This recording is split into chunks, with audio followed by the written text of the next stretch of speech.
Stream ఉండొచ్చు, engineering stream ఉండొచ్చు, ఈరోజు లా స్ట్రీమ్ కూడా చాలా మంది ప్రిఫర్ చేస్తున్నారండి.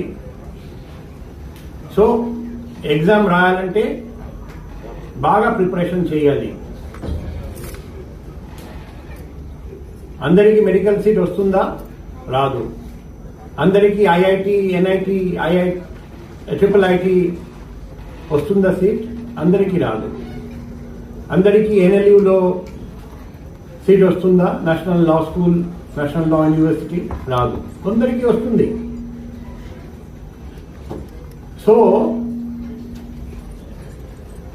ఎవరికి వస్తుంది? కొందరు బాగా చదువుతారండి, బాగా కష్టపడతారండి, వాళ్ళకు వస్తుంది. ఇంకా కొందరు అంత చదవకపోయినా బాగా ఇంటెలిజెంట్, చాలా టాలెంటెడ్, వాళ్ళకు వస్తుంది. ఇంకా ఒక చిన్న ఫ్రాక్షన్